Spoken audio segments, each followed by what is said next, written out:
If H.G. Wells ever gave a glaring endorsement of any artist's depiction of the War of the Worlds, it was likely to that of Alvim Corrêa, whom he claimed did more for my work with his brush than I with my pen. The fact that these illustrations since garnered a cult following and their influence can be seen in later adaptations of the story is quite a sound testament to that.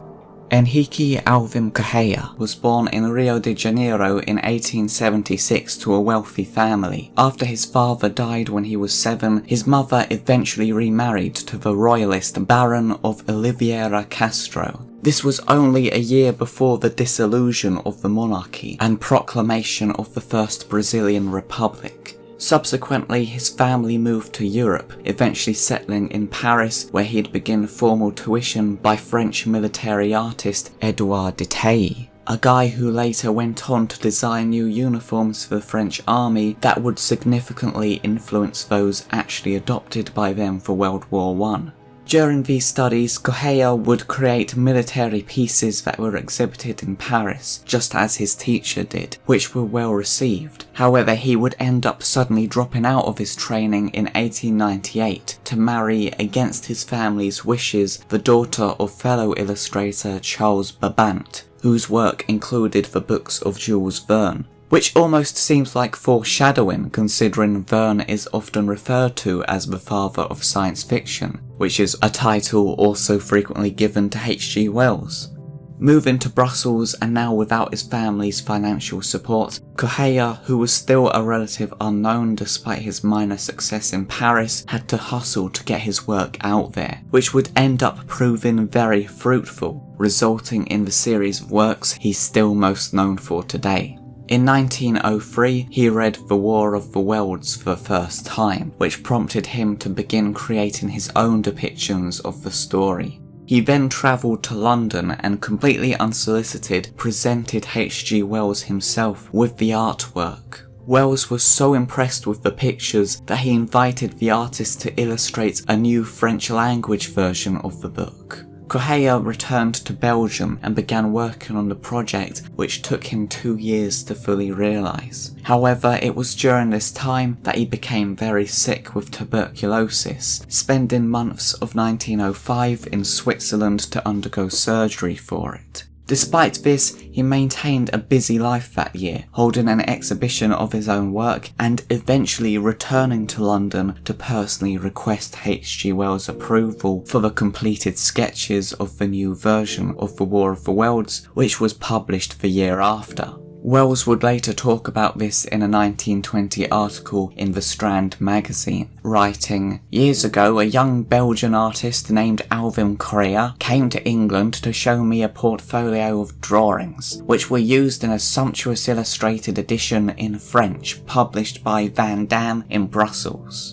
Sumptuous being quite an understatement. This edition that included the drawings was limited to just 500 copies, printed in a large format, with each one being signed by Alvim Corrêa, showing just how important the illustrations were to the release.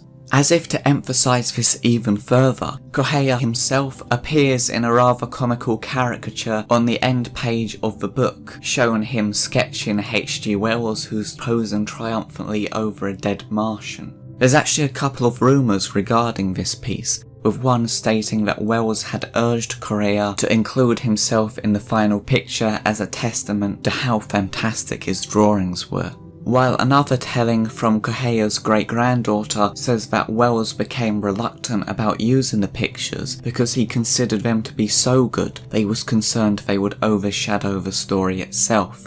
In response, Corrêa drew this final piece as a homage to Wells to make it clear that the author is playing a far bigger role than the artist.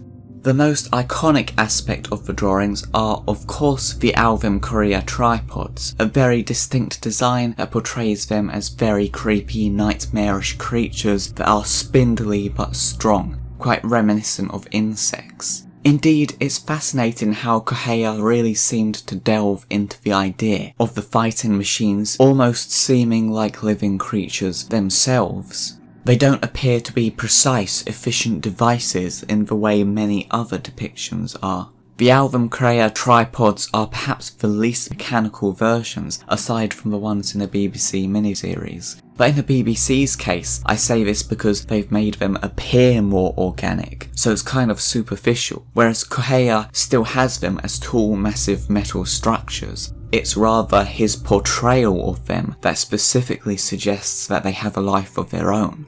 They seem almost clumsy in the way they move and struggle about.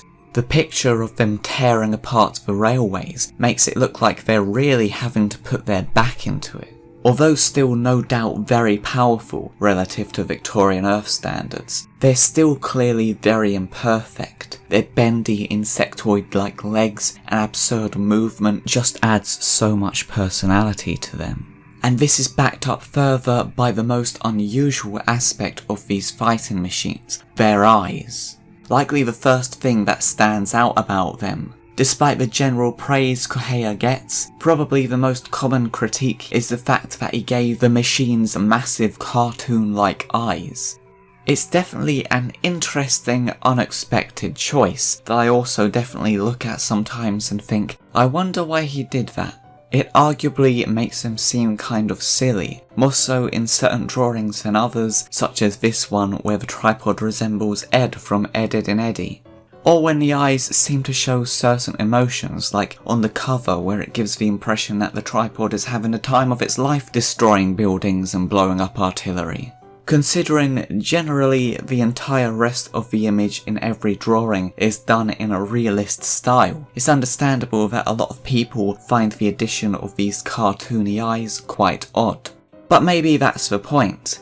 These machines are alien on a foreign world after all, and what better way to show that than by literally doing them in a style that's divergent to that which the rest of the environment is done in.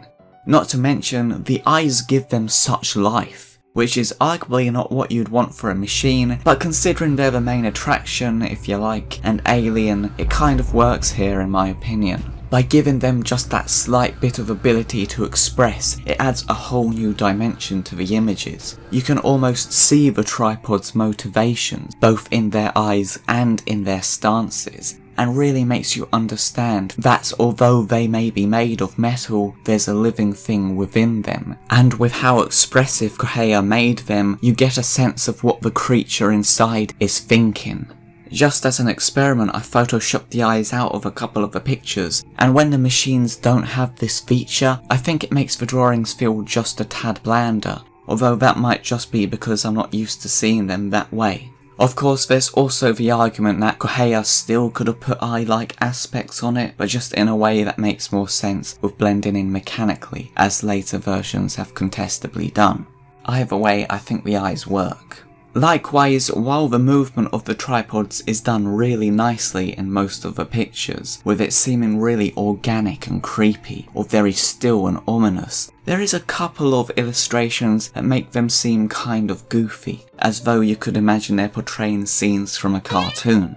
This all being said though, the idea that these features seem kind of silly might just be a modern perspective. I'm not sure, but I'm just theorising that maybe they only seem cartoony in retrospect, and perhaps it wouldn't have had those connotations at the time. Not to mention, it's been said that this mixture of themes is reminiscent of campy sci-fi films from the 1950s, with their mix of silliness and horror, as well as being an early example of the then upcoming surrealist art movement.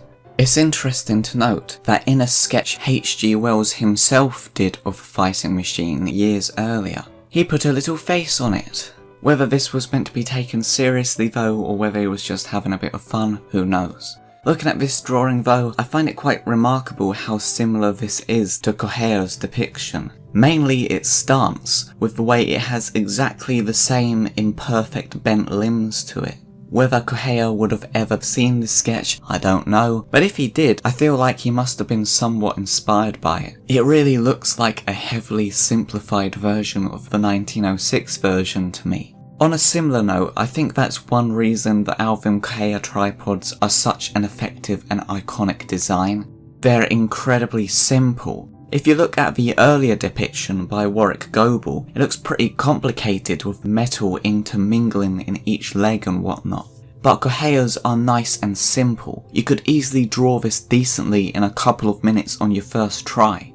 In fact, when I was learning the 3D modelling software Blender, most people doing this make a donut as their first ever model. But I, after failing to make a Dalek, which was a little too complicated for my first ever project, instead grabbed my copy of The War of the Worlds and decided to try to replicate the fighting machine that was on the cover, which, as it so happened, was a Correa Tripod, and this picture here was the first 3D model render I ever did, which was done just as a quick test because I'd never rendered something before in Blender, so I had no clue how renders turned out. And you know, however impressive a donut may be, I'm really glad I did this tripod because I remember being incredibly surprised at how good the render looked considering it was so basic. And you know what? The eyes were the thing that impressed me the most. Just the way the glow reflected around the shape of the tripod's head. Anyway, the point I'm trying to make is that the simplicity of this design is what makes it so effective. I suspect just because it happened to be the perfect object to showcase the abilities of the software. It just naturally looks so ominous, even though I wasn't trying to do that. I hadn't done anything purposefully to make it look that way. It just did. Which I think says a lot about this tripod design itself. And Correa takes advantage of this in his illustrations, where in so many of my favourite pieces he utilises such fantastic lighting, or rather I guess shading, to really emphasise the ghoulish essence of the machines, having their silhouette loom ghastly in the background. It's these pictures that really resonate with me the most, just how insidious the fighting machines are. I really love it. It all really works so nicely with the environments Correa has built up here, or rather torn down I should say. It's clear his background in military art was so fortuitously suited to depicting the great battles that the novel commanded, as well as the resulting disaster and destruction. People, towns, and the landscape itself getting scorched and twisted by the Martian presence, and the panic, it's all remarkably interpreted and is eerily similar to the real images of No Man's Land from the First World War that was still 8 years away from happening. Going back to the cover image, chaos is so effectively depicted by having the gigantic fighting machine's shadow cast against the thick smoke enveloping the background caused by its scorching of the tiny people below. One of the things that's admirable about Correa is how he paid very close attention and clearly wanted to be very faithful to H.G. Wells' work. His tripods do a really decent job of capturing the description given in the novel, but even more so, Correa's illustrations seem to interpret the text in a very literal fashion. I must say, I don't know how I feel about the Martian creatures themselves literally having a gigantic human-looking ear on the back of their heads/bodies.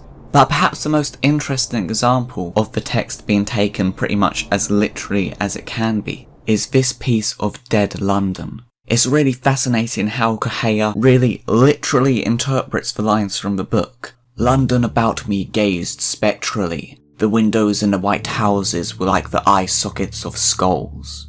Arguably, it may have been a misinterpretation that he drew the windows as literal eyes, but either way, it's quite praiseworthy that he wanted to get as close to the source material as he could, to the point of doing so in such a surrealist way. It's very creepy and well done, even if it is a bit odd, much like his tripods. Alvim Corrêa's images are now one of the most iconic depictions of the War of the Worlds, to the point of inaccurately often being cited as being the first ever illustrations of the story, which isn't true, as previously mentioned, Warwick Goebel depicted it many years earlier. However, while Goebel's versions nearly immediately fell into obscurity, Correa's designs have endured and continued to be used on modern prints of the book. As I said earlier, my copy has his work on the cover, and that was an edition from 2013 which, if I remember correctly, would have been used in the school curriculum. The legacy of these drawings, however, wasn't always so secure. Alvim Corrêa died of tuberculosis in 1910. only 4 years after the publication of these pictures, and he was only 34 years old, long before being able to achieve the fame he may have otherwise ended up getting.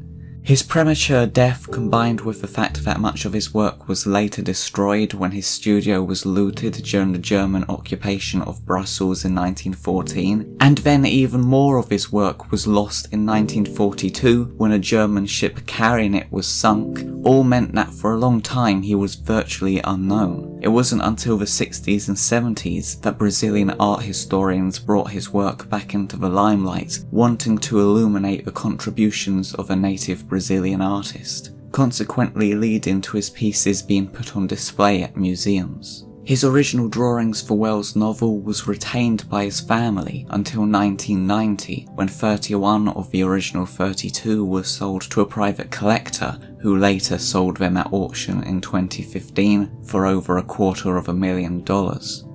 This unfortunately would result in the collection being split up, with one of the drawings returning to auction yet again in October 2021, selling above the mid-estimated price.